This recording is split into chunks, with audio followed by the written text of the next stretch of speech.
Halo teman-teman semua, Kudo ya. Kembali lagi di sesi video mingguan kita, yaitu kita akan breakdown dan kita akan membahas secara lengkap episode dari Ultraman Z. Dan di episode kali ini kita bakal membahas episode terbaru dari Ultraman Z, yaitu episode ke-10 nih ya teman-teman, yang mana lanjutan dari episode 9. Yang mana berarti episode 9 lanjutan dari episode 8. Begitu terus sampai episode 1 ya teman-teman. Oke, nah di sini seperti biasa kita akan bahas mengenai plotnya terlebih dahulu, karena plot yang paling penting ya teman-teman, yang mengenai Easter eggs atau apapun itu nanti di belakang saja teman-teman. Oke, dari jalan ceritanya dulu nih ya teman-teman ya, dimana alien Barossa berhasil masuk ke dalam markas storage dengan menghipnotis dan menggunakan tubuh dari salah satu anggota untuk bisa melewati retina dan voice scan. Jadi retina itu scan di mata teman-teman, scan mata, dan juga voice itu scan suara gitu. Jadi kita bisa masuk menggunakan mata dan suara. Itu pasti kalian sudah ngerti lah begitu gituan. Nah, lalu Yoko dan Haruki pun turun ke bawah buat ngecek. Singkat cerita, Yoko berhasil untuk dihipnotis sama Barossa Seijin. Ya karena tangan si Barossa ini seperti spiral hipnotis gitulah, pokoknya yang tangan-tangan bisa menghipnotis gitu. Nah, Haruki juga udah mulai goyah gitu. Sehingga kata Ultraman Z, Haruki nggak bakalan bisa nih ngadepinnya, nggak bakalan bisa ngadepin kekuatan si Barossa. Oke, jadi akhirnya mereka berubah menjadi Ultraman Z originnya, form origin, dan bertarung sebentar di sini ya teman-teman.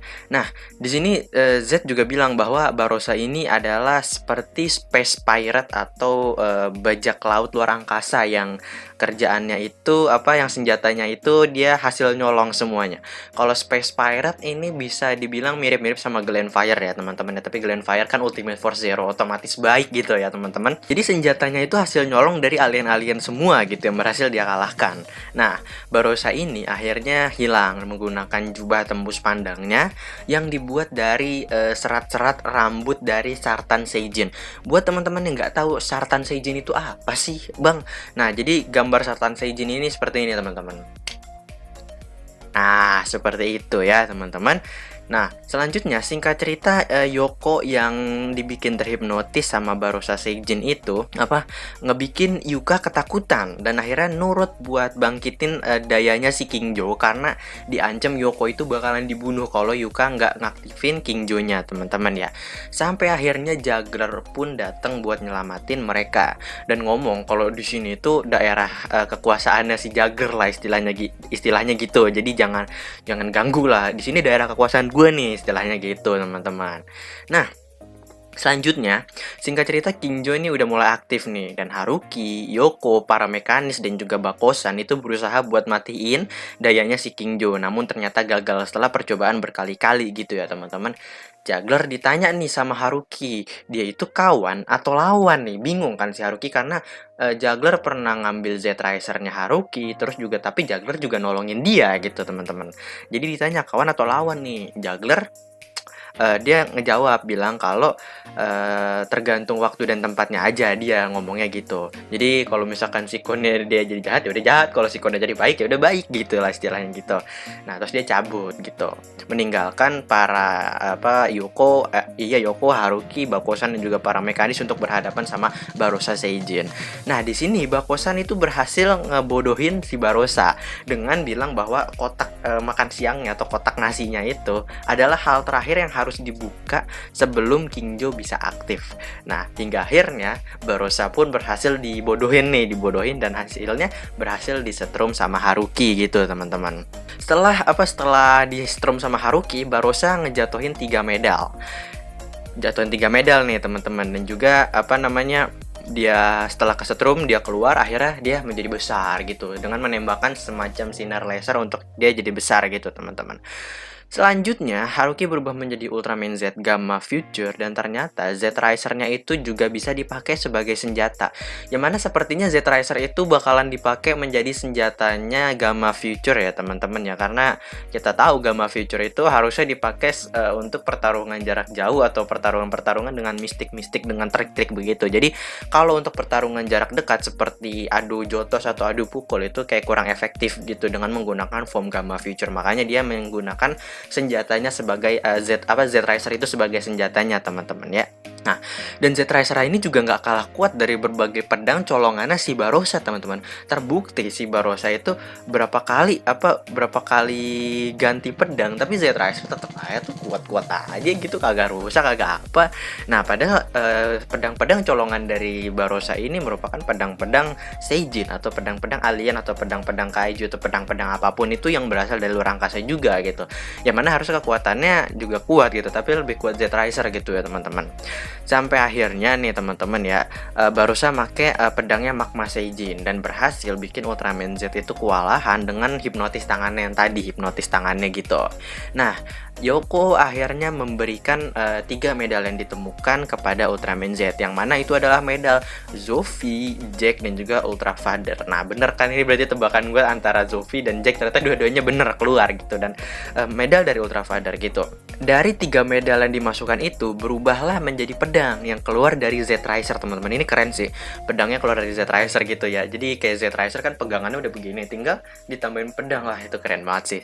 Coba kalau misalkan pedangnya itu bukan cahaya ya, kalau pedangnya beneran keluar gitu, jadi kita bisa ngeliat bentukannya secara langsung gitu kan ya, teman-teman ya.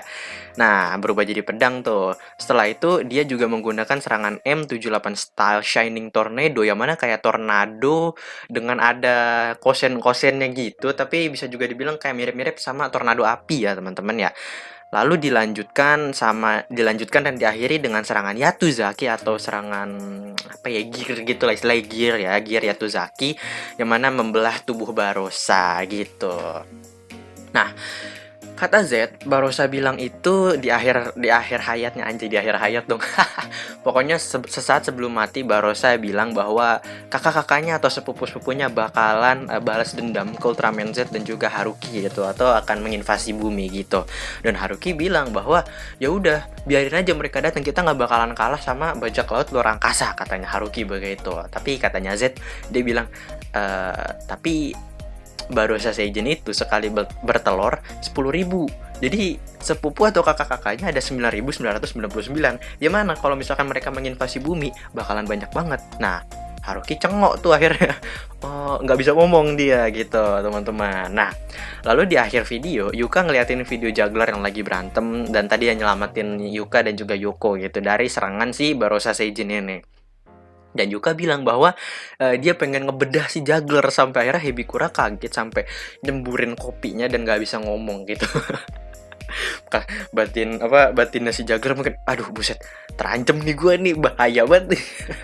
Karena kalau misalkan tiba-tiba juggler pingsan atau karena kalah di pertarungan terus ditemuin sama si Yuka, bisa-bisa langsung dibedah itu ya, nggak pakai babi bu, langsung dibedah, dipotong gitu ya. Nah, itu dengan plotnya ya teman-teman. Dan di sini ada beberapa hal yang pengen gue bahas. Yang pertama, saat Hibikura, kita ngelihat Hibikura kayak lagi ngerawat pohon bonsai itu atau pohon boncel lah istilah gitu, pohon bonsainya dia. Sekilas itu kayak pohon Yggdrasil yang dia hancurin saat event Orb Origin Saga di planet Kanon, teman-teman. Mungkin ini sedikit Easter eggs ke sana ya teman-teman, dan juga mungkin bahwa juggler menyesali perbuatannya tentang pohon itu sehingga akhirnya dia mulai merawat pohon-pohon kecil gitu. Mungkin ini reference ke sana juga, karena ya kalian lihat sendiri aja, pohon bonsainya itu bener-bener mirip sama pohon Yggdrasilnya gitu, teman-teman. Selanjutnya, pedang yang ditancepin sama Barossa Seijin ini kan merupakan hasil colongan dari berbagai alien ataupun apapun itu yang berhasil dia colong ya, teman-teman. Nah, karena ini ada banyak, coba kalian sebutin satu persatu pedang siapakah aja yang ada di gambar tersebut. Coba teman-teman komen aja di bawah, ini dia gambarnya. Nah, kemudian medal Zofi, Jack, dan juga Ultra Father. Siapa nih di sini yang bakalan ngira bakalan jadi form barunya Ultraman Z? Coba angkat tangan, angkat tangan. Nah, kemungkinan ya teman-teman, setelah gue simpulkan dari medal yang sebelumnya yaitu medal Nexus atau medal Nexus, Mebius, dan juga Cosmos, kemungkinan fungsi medal itu bakalan sama seperti kapsul Ultra Brothers yang ada di JIT-nya teman-teman. Jadi yang mana cuma dipakai serangan doang, cuma dipakai sebagai serangan di form Royal Mega Master-nya dia gitu. Ya, tapi cuma bedanya di sini Haruki bisa gunain medalnya itu kapanpun dia mau gitu, teman-teman, dan nggak menutup kemungkinan juga bahwa medal ini bakalan dipakai sebagai medalnya Z, mungkin mereka bisa tukeran atau gimana gitu. Tapi nggak menutup kemungkinan juga Z bakalan punya final form yang lebih dari Alpha X, terus form defaultnya atau form Gamma Future atau form Beta Smash. Dan kita tinggal lihat aja kapan Haruki dan Z bisa menggunakan form default atau form originnya secara langsung dan bisa menjadi gede tanpa terbatas waktu gitu teman-teman. Nah, selanjutnya menurut gua karakter Barossa ini tuh agak labil gitu ya ditulisnya atau lazy writing, karena waktu awal-awal tuh dia kelihatannya kayak pintar, terus dia itu jahatnya tuh kelihatan gitu loh teman-teman, kelihatan aura-aura jahatnya gitu. Tapi di akhir-akhir setelah kesetrum dia cuma jadi kayak ya buat lucu-lucuan aja, berantemnya nggak serius, cuma berantemnya kayak berantem ngasal gitu. Padahal sebelumnya waktu berantem sama Z yang masih jadi kecil aja tuh berantemnya lumayan loh dia. Nah, tapi padahal pas episode sebelumnya juga, pas di episodenya King Jo, Barossa kan sampai ngebunuh peneliti dan bikin pesan ancaman gitu. Sebenarnya walaupun King Jo yang ngebunuh sih, tapi kan dia istilahnya megang mayat gitu loh. Jadi istilahnya dari pesan yang disampaikan aja, Barossa itu harusnya kejam dan bener-bener seorang, kalaupun dia adalah seorang space pirate, harusnya dia itu adalah space pirate yang kejam dan gak pandang bulu gitu, ngebunuh aja gitu sebenarnya teman-teman. Harusnya sih gitu sih, gue kurang serak aja, harusnya dia dibikin lebih serius lagi, karena mengingat awal karakternya dia kayak gitu, tapi endingnya kurang puas gue sama karakter Barossa ini. Padahal menurut gue Barossa itu cocok dijadikan villain yang lumayan mengancem gitulah teman-teman ya. Dan terakhir, para mekanis di storage. Sampai saat-saat terakhir mereka berusaha buat matiin dayanya si King Jo ya, walaupun Bakosan nyuruh kabur, tapi mereka nggak mau. Ini sih keren nih, karena biasanya orang-orang yang ada di markas para Ultraman itu, markas tim Ultraman gitu, biasanya kan pada menyelamatkan diri lah atau kabur lah atau gimana, karena gue nggak bilang mereka itu pengecut atau gimana ya, tapi yang ditunjukkan di layar, ditunjukkan di show-nya tuh begitu. Karena biasanya kita ngeliat sirine nyala, mereka lari ke sana kemari gitu.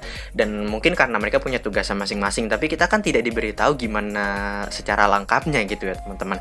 Dan akhirnya kita di sini diliatin gitu, tetap sampai berjuang sampai akhir gitu. Karena gue suka bukan cuma karena tim utamanya aja kayak Haruki, Hibikura atau Yoko, Yuka dan sebagainya yang ditunjukin yang punya semangat berjuang gitu, tapi semua timnya itu ditunjukkan begitu gitu, karakter developmentnya bagus di sini, jadi merata menyeluruh gitu, bukan cuma yang ditonjolkan adalah tim utamanya doang yang bener-bener gimana, yang bener-bener badass kuat gitu, tapi sampai tim-tim terkecil lah, tim-tim sub timnya gitu ditunjukin juga, mantep banget.